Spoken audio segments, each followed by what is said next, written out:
Bonsoir.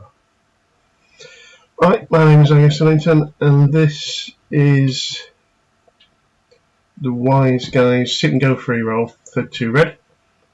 And to qualify for this, and any of the WiseGuys, there are 3 WiseGuys Freerolls basically. There's a nightly one, everything's at 9 PM every night, and for that you just need to have made any profit at all, even if it's 1 penny, playing cash games at 32 Red, and you need to have managed to accumulate 500 redbacks playing cash games. This one is a weekly one, Mondays, and this is the sit and go one. Same thing, any profit, 500 redbacks, and then there's a monthly one, any profit, 500 redbacks for multi-table tournaments. Best way of describing them, tournaments. These are tournaments, sit and go tournaments are tournaments, but it's specifically for multi-table tournaments. So we have in this tournament, how many players? Let me see.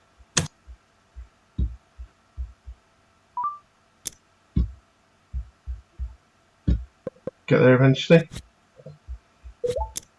I just need to write in the chat box on Twitch that I've started because there's a 3-minute delay, of course.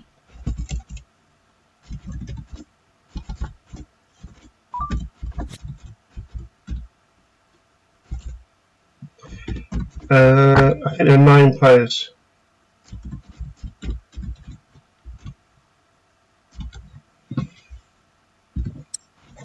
What happens is once you qualify, you send an email and you're automatically registered for these tournaments.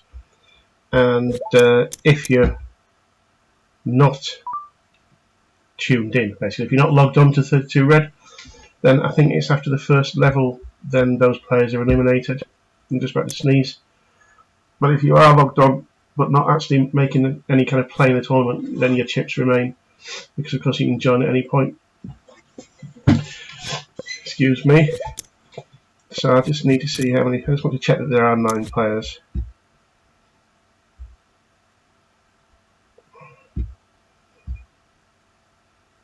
Meanwhile, I finished 39th in the.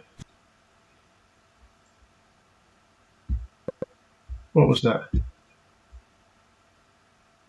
Oh, yeah. Every Monday night at 9 o'clock, there's a slots free roll, which is free to play, of course. And you just need to have played 20 rate hands, I think. And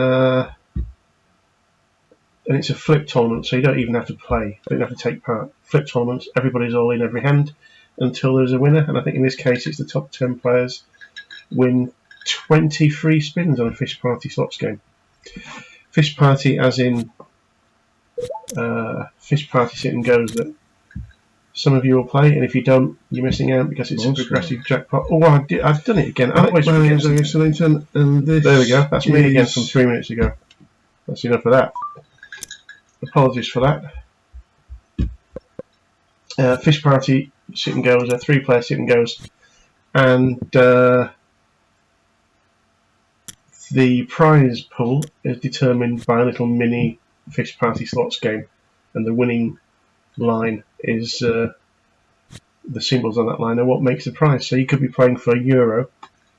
You could be playing a tournament that costs €1, and at the moment, the possible prize money, the jackpot prize is €11,000. So you could be playing for literally 10,000 times more than you're buying.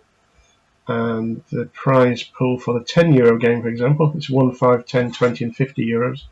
It's 51,000, and the €50 game is €342,403 and 2 cents. So that's what I'll be playing during the day. I'm going to play Blitz Chess at Chess 24. You should join Chess 24, and then we can play on here as a live Blitz Chess challenge. That'll be quite fun because I haven't played for years, but I'm an international master. Used to be a professional player. And so what I've tried to do during the day especially is play Blitz and then Fish Party, then Blitz, then Fish Party, which sounds easy if you're reasonably good at both, but it's not actually. But I recommend if you play chess, try playing bridge, and if you play bridge, that's a good one, poker, If you play bridge, you should definitely try playing both of these games, poker and chess. And if you play poker, have a go at chess. So there are indeed 9 players in this one. The prize money is 125, 75 and 50. I think last week I came 4th, 3 prizes, after my strategy worked out quite well. And the 3 weeks before that I was first. I don't know how many times, but I won and came in the prize money the other 2 times. So I'm looking to get 3rd again at least, shall we say. But there are 6 players left now for the first level. And we'll just have to see how it goes. I'm trying not to sneeze, and it's quite a pain. But here we excuse me. Apologies for that. In the front seats. So 6 players. We've got a 2150 down to 1,000, and everybody else is roughly the same. Well, give or take a few hundred. So my strategy in these is to, well, I don't have a strategy, but what I try to do is basically not take too many risks unless I really have to, and try and get in the prize money, and then from there see what happens. So that's worked perfectly for 3 or 4 weeks in a row, and then last week. And each of those times, I should point out, even when I won this most recently, yeah, the time before when I won this, I just got to a massive lead, which is a lot easier, of course. But the most recent time I won it is when I had no chips at all, hardly, just bottom of the list each time. So I was like 12th of 12th, 9th of 9, and then 3rd of 3rd, and then I managed to win it from that point. And last week went exactly the same, and I was 4th of 4, decent sized stack. As long as you have enough chips, that's all that counts. And all of those ace king against a pair of 5s, was it, I think? Something like that. Not much higher. And I didn't catch anything. Against my friend who's not actually in this one.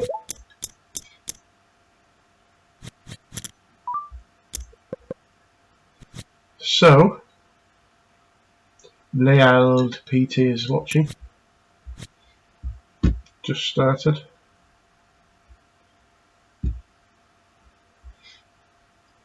I'm so trying not to sneeze. I don't have hay fever. It's a year-long thing, unfortunately, but it's worse in the summer.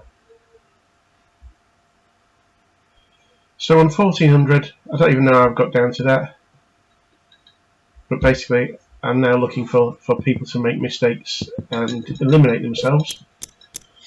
So I'm quite happy to be last of 3. So obviously this hand I'm going to get involved with to an extent. Jacks isn't anything to get too excited about, but it's the first hand I've raised, I think. In fact, it's probably the first hand I've got involved with, I don't know, but we'll see. Now my opponent's got 630. I was hoping that he might go all in with a lesser hand with just 630, but he played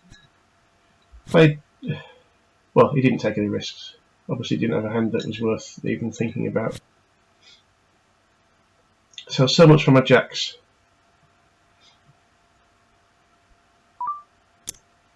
Raise, we'll call for 45 into 105 pot.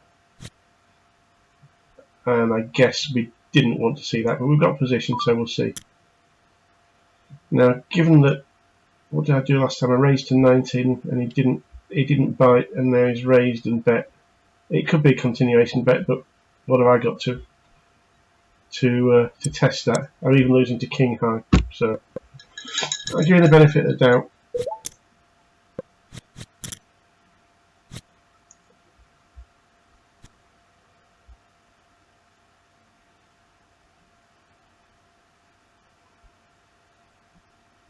So, if you're not yet joined, I always say this, you've joined. If you're not following me, if you're following sort of in secret, don't be thinking that if you officially follow and you become, and I can see who you are, that I'm going to be hounding you with questions and what have you, because that's not going to happen. So the advantage of actually clicking on the follow button proper would be to, well, basically, as we're doing more on Twitch, just be notified of what happens and what we're doing in advance rather than finding out a few minutes before, or from other forms. Although I would suggest also, even if you do that, and I suggest that you do that because it helps us know what's happening, is to follow me on Facebook, Angus.Dullington, or Twitter @AngusDullington. So that's so tempting to call because I've got a pair and a straight draw, but that's a pretty confident bet. So, or is it? I call once. Well, that might get him thinking.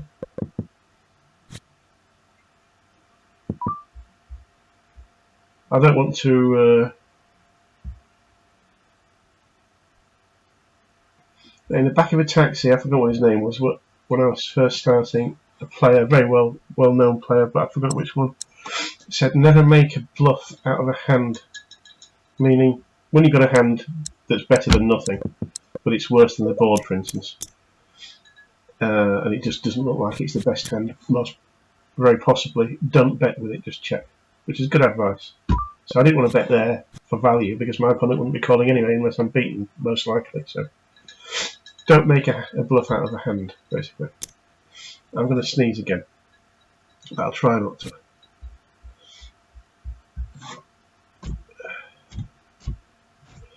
Now, when I used to play chess full time, sneezing was a problem because people like quiet. Poker people also like to concentrate, but there's never quiet, at least people are talking all the time. So I feel a little bit less self-conscious when I'm playing live when I start to sneeze.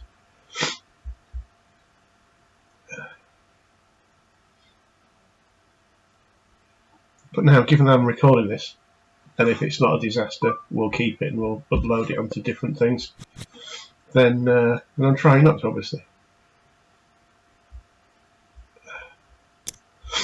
So if you haven't yet joined, join.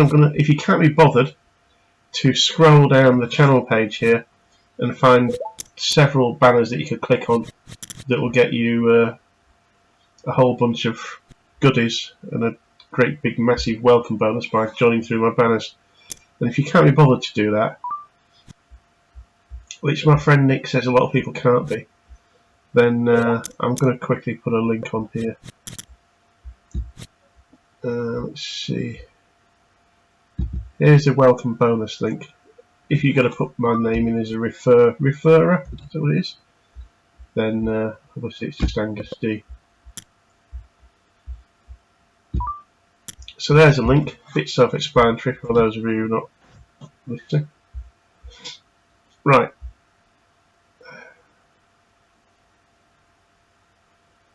So it's the two blinds, and my opponent's decided to raise. I'm going to give him that for 40.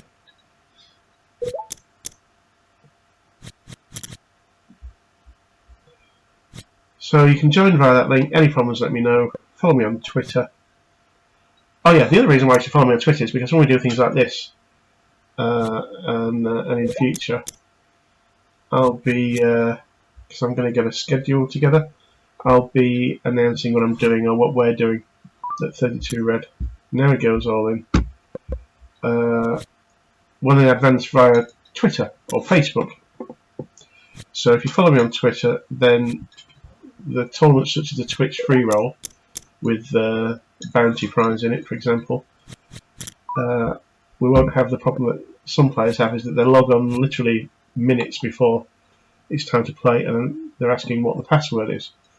And even though it will be on here, but we write it last minute and then very sparingly. So it'll be sort of, if there's a 30-minute registration period, I'll mention it intermittently during that 30 minutes, of course. But it's best to follow me on Twitter or Facebook, and all passwords for password events for free entry, I'll stick on there. So follow me on Twitter, follow me on Facebook, and you can also follow my very intelligent musings about poker and chess. Not. Well, some might be, but most won't be.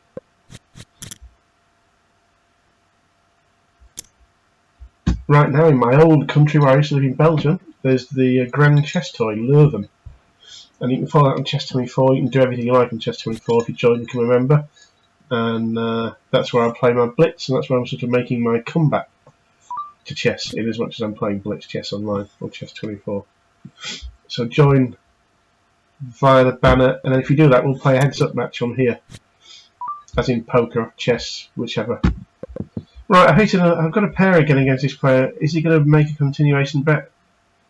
Is it going to be a real bet? See, to me, unless I'm falling for it and giving him minimum value, then that's not a big enough bet. Now, let's hope that I'm ahead, in which case I don't want to raise, I just want to call. Keeping guessing as to what I have. That could have been a better card than an ace. And I'm tempted to believe a bet here, even though it's probably... So what did he do there? Bet 160. What to do here? Maybe I should have raised. I just got a bit greedy there. I wanted to extract as much as I could from something like an ace-king hand. I'm going to call. I'm out of position, I know.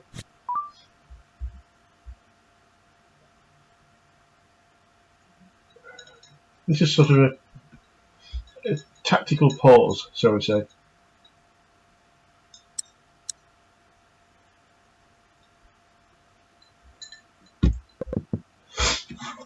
Obviously, if I'm up against ace something, he's going to bet. There we go. I think I might have just wasted a few chips there, which is probably a little bit unnecessary when there are only 5 players.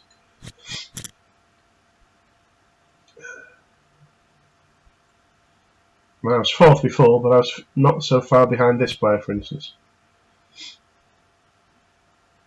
A pair of 3s, that's a bit of a cruel hand at the moment. But I'm going to bet anyway. This player seems to be very solid. Carpet's here. Anybody who's got hay fever, you can sympathise with me now.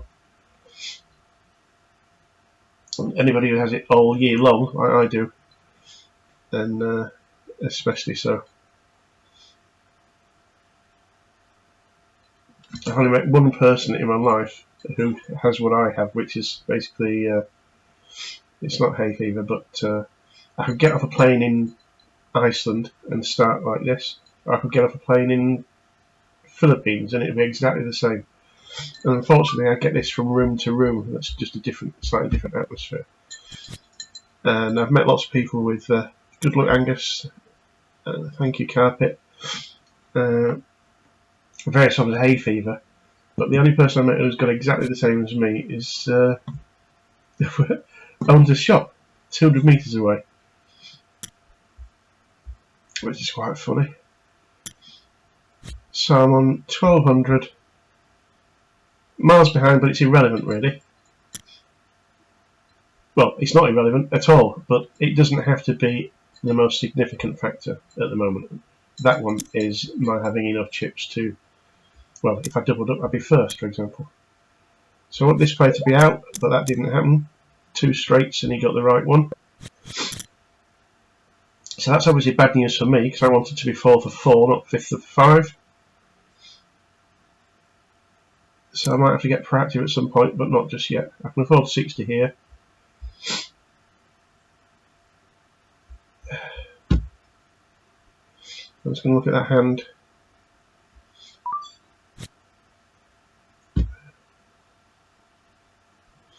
So Jack 10 and there was a 9 queen, so the winner there had a straight draw and got it on the turn. And Zoe Barnes had a gut shot straight draw and unfortunately got it on the turn. And that was that then. Couldn't overtake or catch up. So that worked out well for the short stack, and now I'm the short stack. So I'm going to knuckle down a little bit now because the blinds aren't so, they're not too big. 30 and 60, it's got to be 90 chips every 5 hands, which isn't ideal, obviously. When you've only got when it's roughly what a 22nd of my stack or something. Well, that would have been nice. I assume nobody's got 7. But I'm not going to be calling out of position against 2 more players with 5 and 4. So now we want someone to take out a couple of players and we're in the prize money.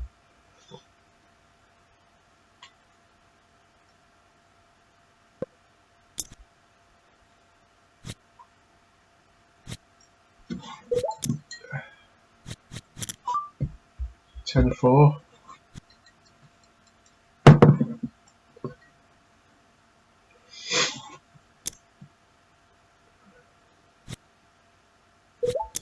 So yeah, if you're not yet joined 32 Red, you're missing a promotion called Chasing Redbacks, which is basically when you play anything at 32 Red, whether it's cash and you play rake, or tournaments with fees and sit and go tournaments with little fees. And each time you do that, you're generating loyalty points, which in 32 Red's case is called Redbacks. And Chasing Redbacks, look at that, we've missed again. Not that we'd be calling with this anyway. Chasing Redbacks is essentially once the promotion's finished, they just tally up how many Redbacks you've accumulated, and you get a bonus based on that, basically, over and above the 30% rakeback bonus, rakeback deal that you'd normally get at 32 Red. Another reason to join, by the way, 30% rakeback, and that's still ongoing. And you don't. It's not like a leaderboard where you have to compete with anybody, so it doesn't matter how late you get involved in the promotion. Just basically you sit down and do what you normally do, play whatever games you normally play, accumulate redbacks, and based on how many you collect, that's the bonus that you get at the end of the promotion. I'm going to raise with this, partly because I've just not been active at all, so I might just be able to steal 90, and I'm in position anyway, so I'm going to bet here, even though it's a proportion of my start, I'm going to bet half the pot. No delay, just look like I'm basically got a decent hand and just trying to eke out as much as possible. So really that's presented in a sort of a very believable way. Now I can at least have a little rest, because I just made, what was that? Not much, was it? But it was something.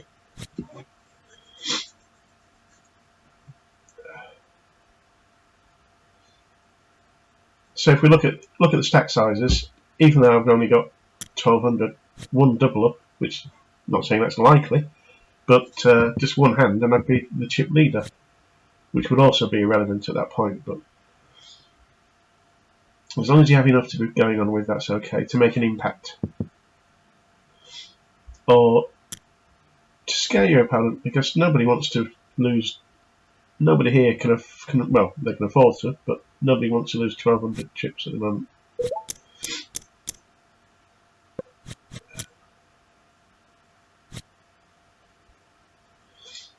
That's not the kind of hand that I'd be calling a raise with.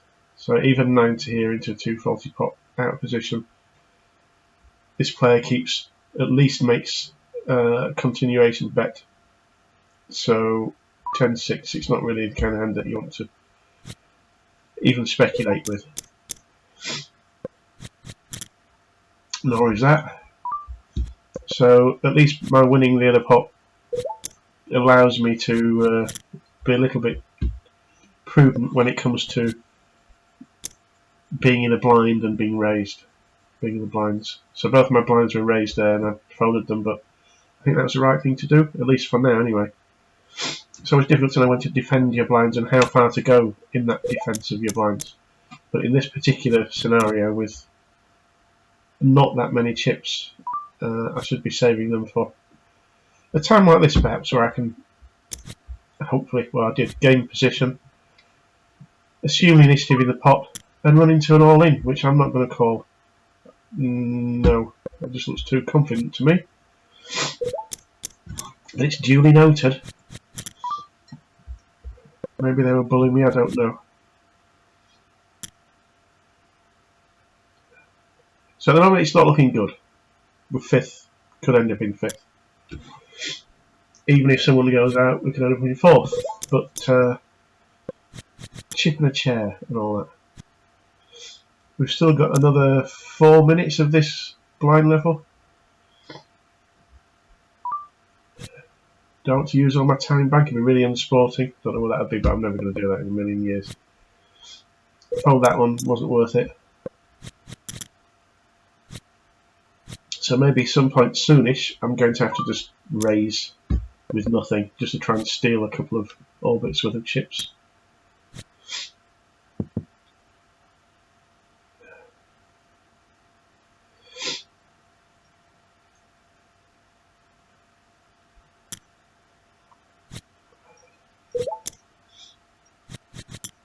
Queen 9 suited. Difficult to say, isn't it? I'll raise. Leaves me with 700.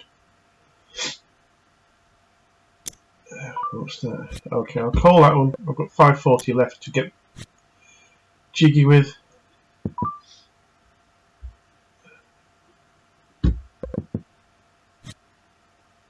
It's not a bad card for me. I'm just hoping that he's got Ace King or something. I'm not going to bet just in case. Ace Jack, yeah, same kind of thing. So gained a little bit there.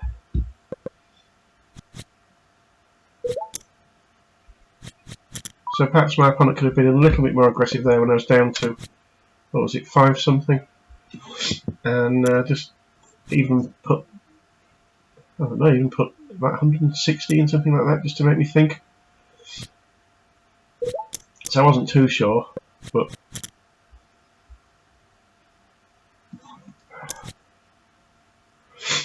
so we'll be doing the same with 9-4.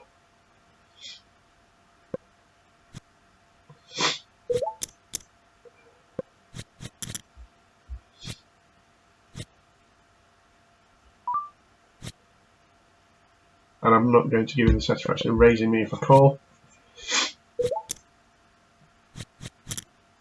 I'll fold this one.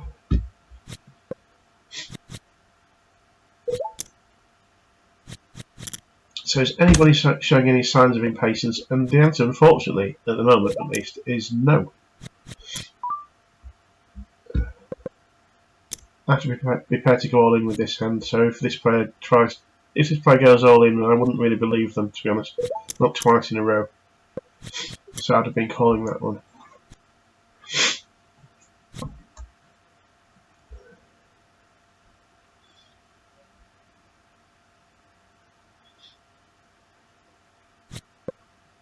That was very kind.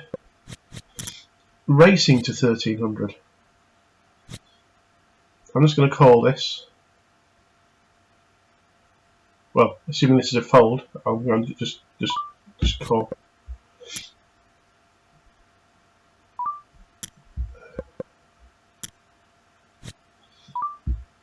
So we could be going for the same again. Let's see how big the bets are. Right, I'm not going to believe that one, and then we're just going to work on the next one. I've now got a dirty end of a straight draw.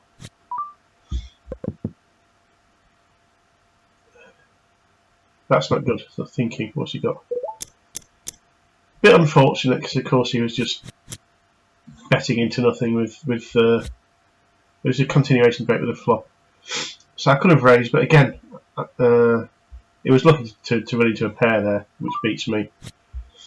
Because the same thing was happening again there. If I'd have had him beat me, it was still checking, wasn't he? So that's a little bit unfortunate because that's quite a lot of chips that I could have got my hands on, possibly with a bet. But I was trying to play it the same way as the last hand, which he was obliging with as well. That's the way that one goes. So I'm going to raise this one, King Jack, get position maybe. I'll be folding to an all-in, I guess.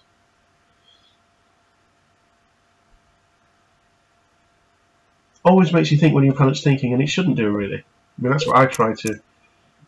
I try to use the time sometimes to make people think I'm thinking, or just to confuse them. So I shouldn't be thinking that when the shoe's on the other foot, as it were. We're not going to do the same thing again. Sorry, let's move the.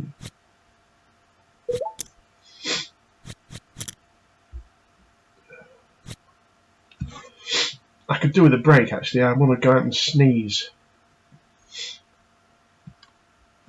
But there's 25 minutes yet to that, so I could well be out well before then.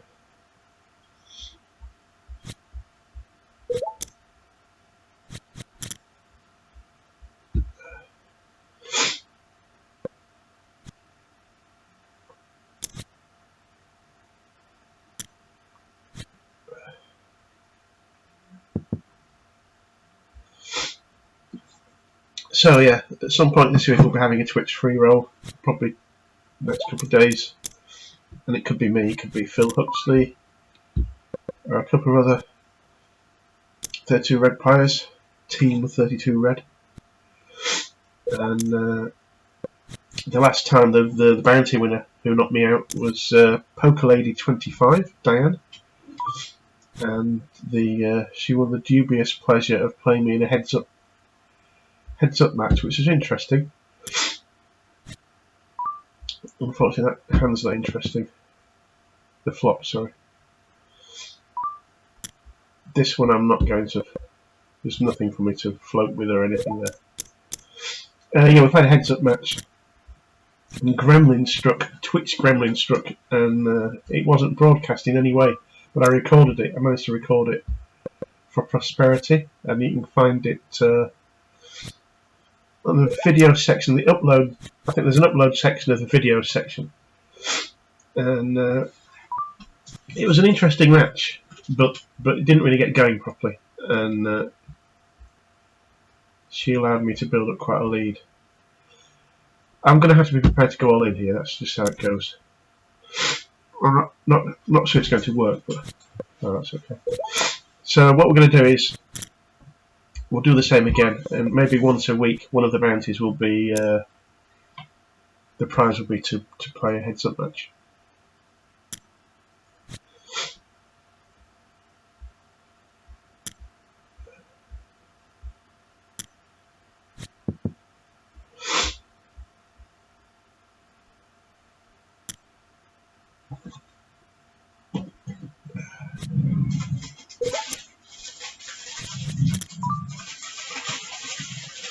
Jack 7, not even going to touch that one.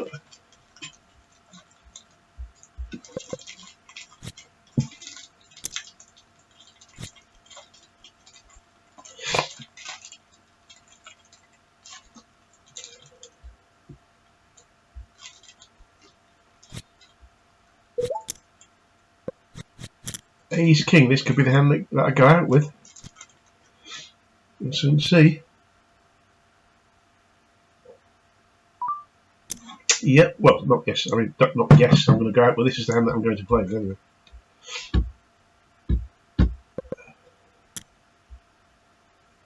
Ooh, oh.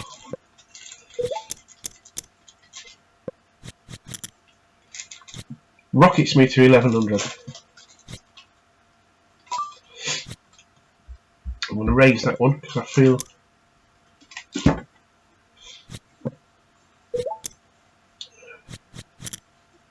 And now a pair of 8s is getting even more hairy.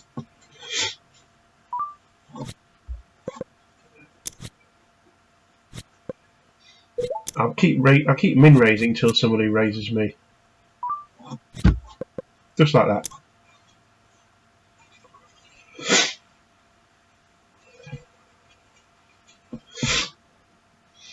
Well, it wasn't a raise, so we'll settle for that. What did I get out of it?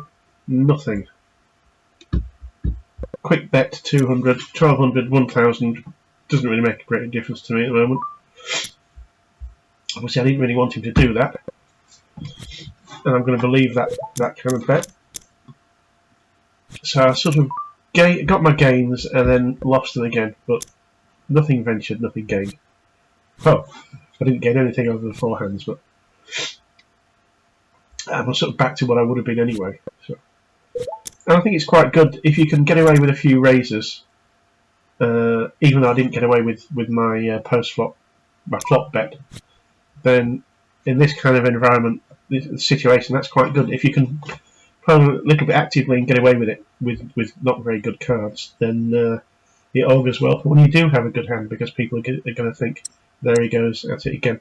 I'm going to call that one because it's just 100 into 350. Not that I can afford it necessarily.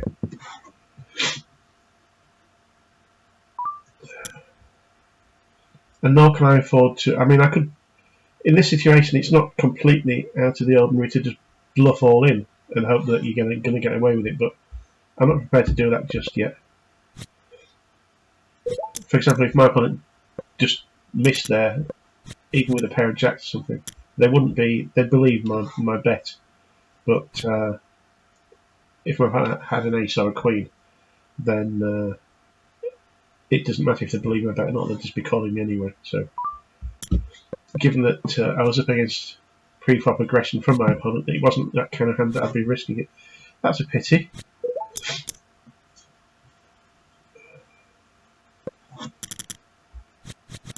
Where did that all-in come from? Was that pre-flop or post-flop? Obviously, I wouldn't be calling a pre-flop all-in with 8-5. It was pre, so I can't really complain about that. Let's see. I'm not going to get involved, even with a decent hand there.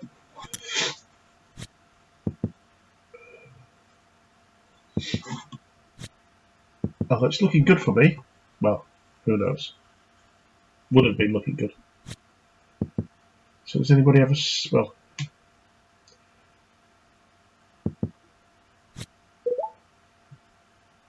So we're down to 4, but I'm a little bit behind, aren't I? Here we go. Can't make an omelette without breaking eggs. Maybe somebody will be tempted, and I'm happy to be in with a pair of 9s. And again, if you can get away with an all-in, it just makes you far more callable when you have a very good hand with an all-in.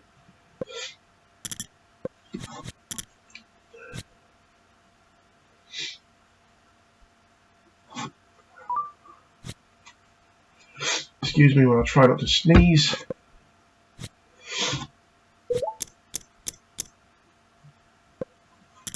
So this is what happened last week. Although I had more chips last week and I came 4th. I went all in with ace king, lost to 5 or something. I think I mentioned that already. So now I need to go all in just to be possibly still 4th. But at the moment, I can't wait around for a long time. We've got 4 more minutes of blinds being 1500. Presumably there are antes going in now, 10. Is that right? So it should be 190. Yeah. So it's costing 190 every 4 hands. Not ideal. These kind of situations are the difficult ones, but I'm going to call, because if I hit, I'm very well disguised, and I haven't. So it's a case now, am I prepared to bluff all in, assuming my opponent's got a better, higher cards than the flop. But at the moment, 860, next hand is 50, another 10. Let's see how many hands I can afford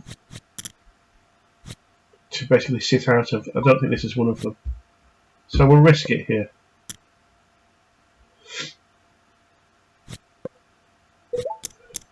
Again, it looks almost desperate, and in a way, you want it to look like that. You're going to be quite happy to be called with Ace Jack suited at this stage. So for all my opponents now, I'm just risking going all in with anything, and that's what I want them to think. And the only reason, even if they think that, you might be asking why don't they call them? Because they're not prepared to call with anything. And therein lies the advantage of getting your bet in first. Ooh. I'm going to fold. I know that it's not the same. It seems like a good hand, which it is. But first to act, ace 2, the 2. you'd be far less likely to do anything if it was ace-2 offsuit. And in that kind of situation, I don't think it's a healthy way to look at it because it's suited as if it makes it look better because it doesn't, basically. Obviously, it's a better hand, but not significantly so. I think a good way to play lots of hands, especially in terms of flush draws or potential flush draws, which that might have been, is you look at the way that you'd be playing a hand anyway. If it wasn't a flush draw or you weren't suited, and you try and play to the same kind of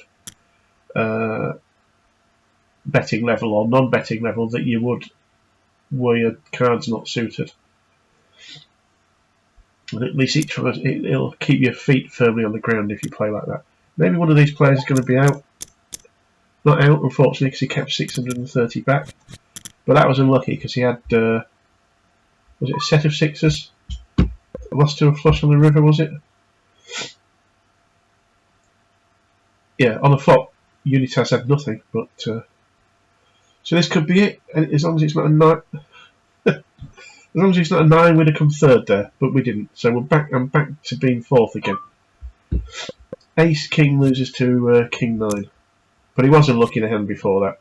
He did actually flop a set and lost to a runner flush. But we shouldn't be. I should be sympathising. I should be slightly disappointed now that player's still in it and I'm not third.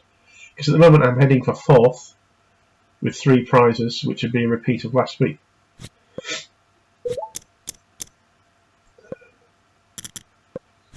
Often you see the player below you getting desperate, going all in, and then they get lucky, and then you get a good hand, go all in, and you get unlucky, and you think there's no God.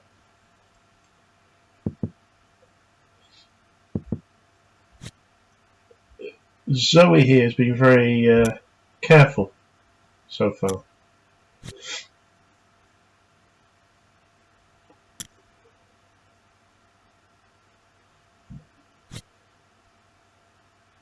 And Unitas has played very well. That was a nice bluff after a failed flush draw. Well, Ace Jack suited. Ace Jack, sorry. It's an all-in hand if ever there was one. And I'm up against Ace 7. Right, now I've won that one. So he's down to 382 now. So hopefully we'll be rewarded for playing nice and conservative. Not conservatively, but biding our time. Is that going to be an all-in? I don't want to get involved with an all-in and someone else. Even though Queen 9 might be a decent hand. So we want Zoe Barnes to win here.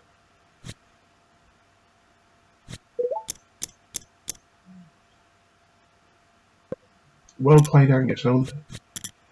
I hope you meant that and that wasn't sarcasm, but fair enough either way. In fact, I'll say thank you. Because I should.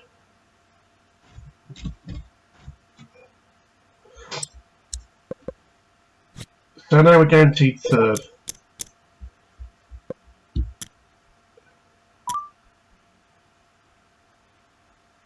Oh, I forgot it was you. Good job I said thank you, because you do mean it, of course.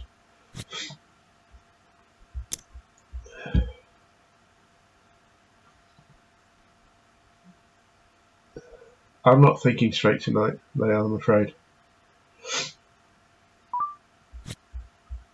As you might gather.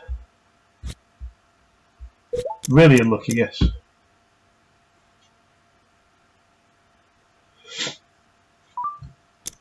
Now, what do I do with that?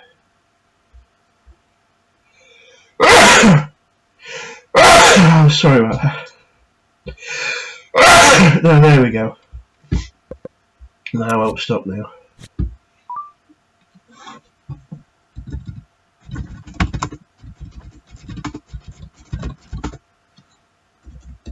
Oh dear.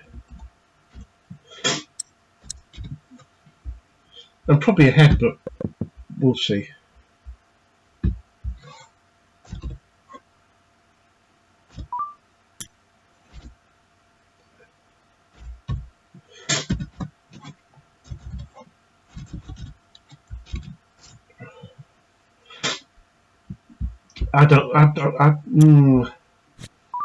Normally I wouldn't believe my opponents, but Zoe here has just been very careful.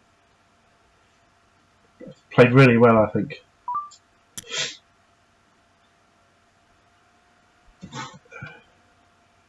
I'm going to be 2,000 chips behind if I fold this. And the prize money is 125, 75 and 50. So there's not a great deal. There's only 50% difference between third and second, but that doesn't necessarily mean I should be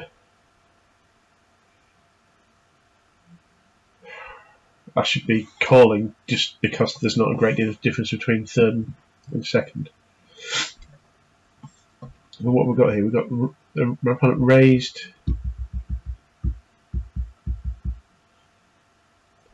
pre-flop, bet the flop. That doesn't necessarily mean anything. It could be a continuation bet, and then bet again, all in. I'm going to fold. Might seem like a weak fold. You played well until now. That's very funny. Oh, there we go. Look, there's a tribute. Let's go all in with our sixes.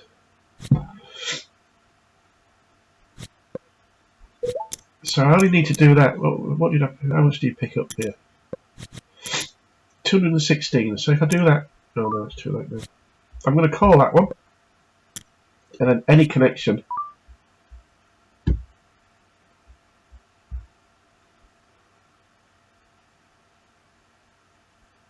Right, what's played in so far? Look, you can afford to do anything. I'm going to make a min bet, a stab at that one. Could look like I'm not trying to be too greedy. So much for that plan.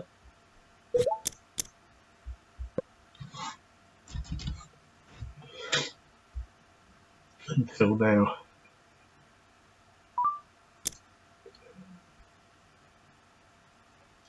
Yeah, anybody who's seen Monty Python's Life of Brian, I'm now sort of playing. I'm fighting without any arms at this point. If that means nothing to you, then that's just tough. Oh no, not Life of Brian. Holy Grail, sorry. But my strategy, in as much as there is one, is that this player, who's been really careful so far, is going to self-destruct and lose all in. But of course, I'm playing so well that all what's happening is that the gap's widening. Ace King, great hand, but any call, my life's on the line really. But I probably wanted a call there actually.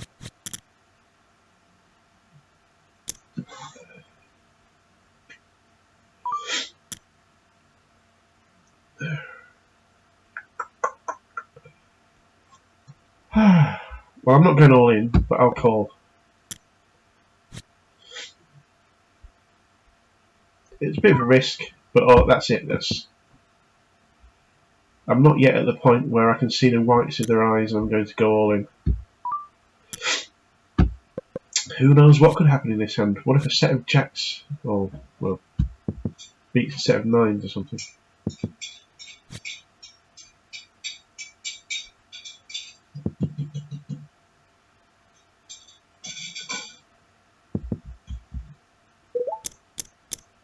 Aces.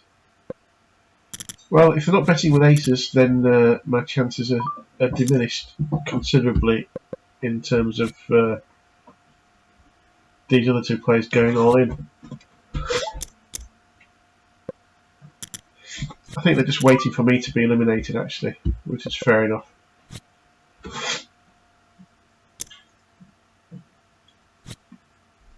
Maybe I could have gone all in there, but it's not really enough to bluff with. So let's just rely on my 8-3. Oh dear. So if I fold. Again, this seems silly because I've got two live cards. But I'm going to fold. The only point of that is that I'll have a few chips left. And anything can happen. Well, obviously I bet this one, but had these two been terrible cards, I might have considered just hoping for a miracle here. Obviously I'm going to get cold, but I've got a chance. Especially now. Only, yeah. I mean, don't really have many tips, but I can keep going in that vein. King 8. Ah.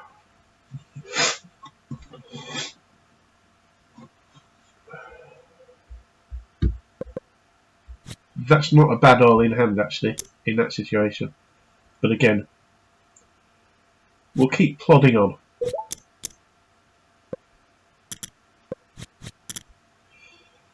Check raising those 5s wouldn't be that bad on the flop, but turn that central fold. Yeah, it's sort of a win-win or a lose-lose, wasn't it? But yes, I agree. Well, I would agree because you agreed with me, but I mean, but yes. Also, I'm trying really hard not to sneeze because that. Ooh.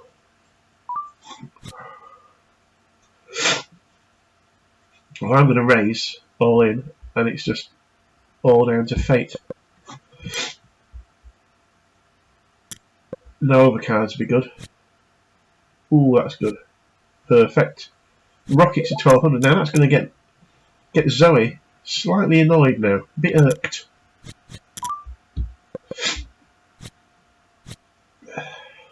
Belarus and Bochum, which is Germany, I'm guessing. I don't know if it's east or west. Ah, dear. Is that a raise? Oh, yes. So that's a fold.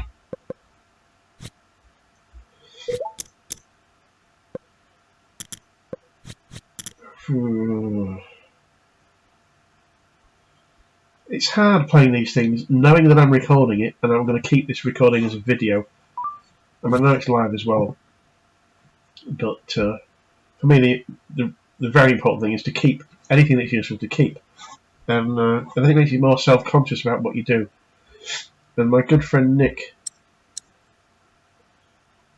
not only Nick, to be fair, lots of people would think that when you're verbalising your thoughts, that it makes you more makes you play better because you're trying to you're not going to do anything silly really. But also it makes you a little bit you can overthink things, and sometimes I think I do that. And sometimes it means that you err on the side of caution. Other times you just get a little bit. You want to be more. You want to do something that's more fun. So I'm trying to find that balance, and it's hard. That might sound really illogical and counterintuitive. That when you're properly thinking about what you're doing, because you have to say these words out loud. But it's not. If you people who try this, that's what I think that they find, and I think it's a difficult thing to address sometimes, but I'm getting used to it. And obviously, overall, it improves your game, or it makes you practice what you preach. So I've written many poker articles over the years, and I'll probably take notice of none of what I write at all. Here we go. Now we want Unitas to win, obviously, and he has. Lucky us. So now we're in second, so now I'm guaranteed 75. A lot of work for that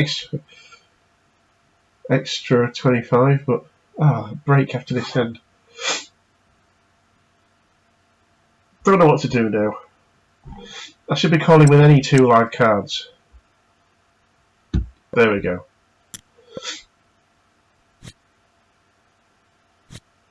Oof. So we're back in 5 minutes, or 4 minutes 39, with 1900 chips. So it could be worse.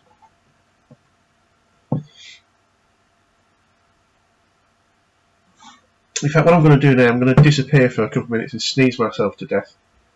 I'm not going to wait 5 minutes, but I won't be long. So hang on a second.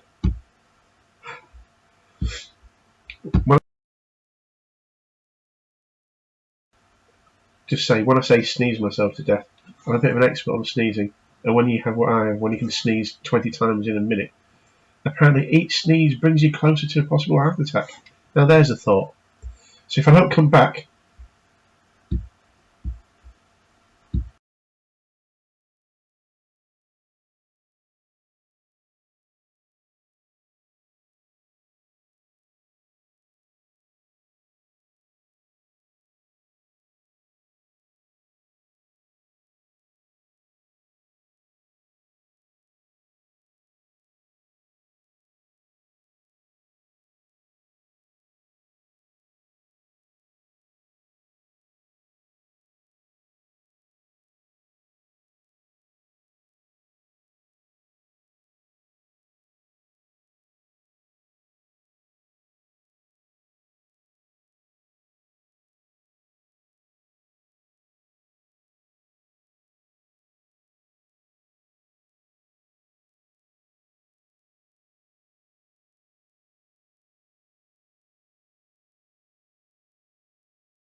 hello again. Perfect timing. I did a lot of sneezing, but I don't feel any better. Didn't really solve anything, but there we go. So, what a great hand to start off with. That's what he had when he went all in. So the question is my opponent just going to go all in every time after being so conservative?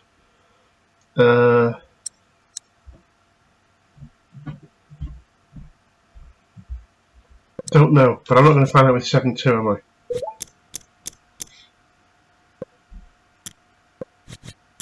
King Jack, that's a call.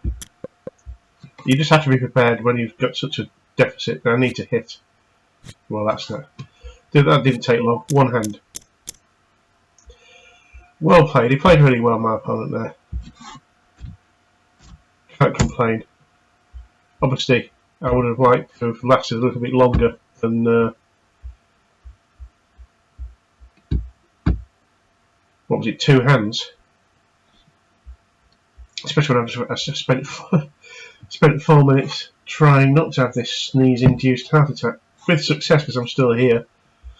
But yeah, maybe I said that's a definite call. But at that point, with the blinds, what was that, 1900, and the blinds were 100, 200.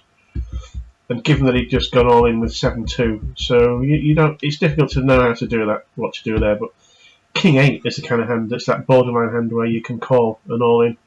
So King Jack, it'd be very negative to not be all in with King Jack. That's probably the best way to put it. So there we have it. Zoe Barnes, a character from House of Cards, was killed by President Frank Underwood. Yeah, I didn't think that would be a real name for a German person, but I'm always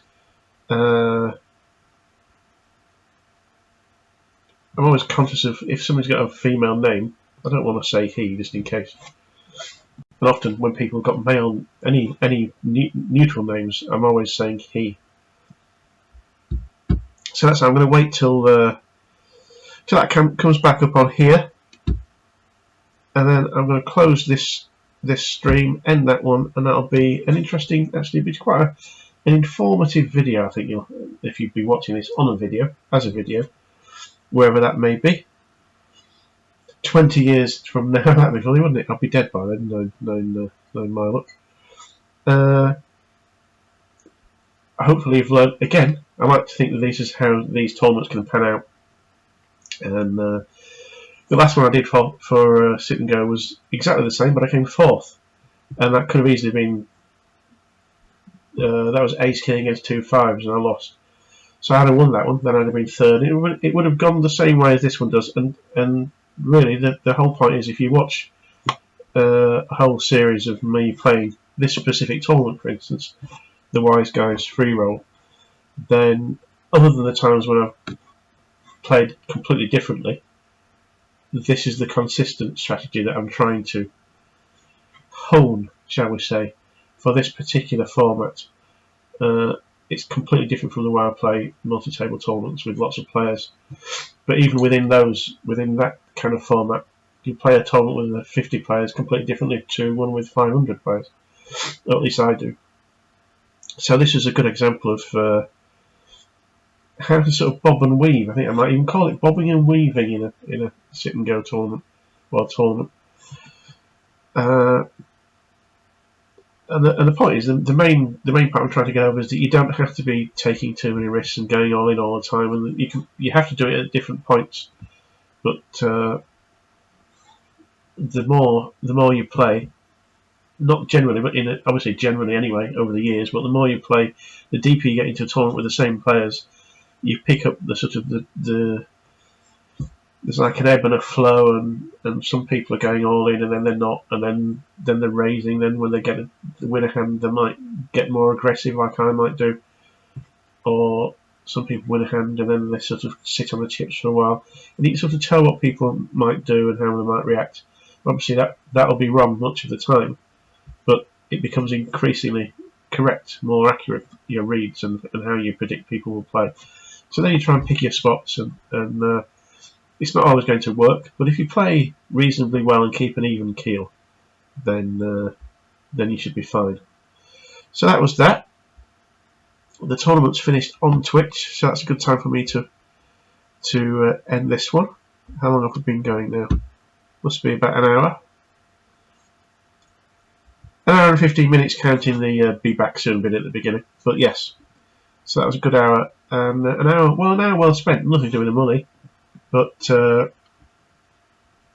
it would have been an hour well spent had I not won any money. That's what I'm trying to say. I think I've learned something, and if I have, then I'd hope that you have. So until next time, hope you found that entertaining and instructive, and hope that you have some good luck when you play tournaments yourselves. So until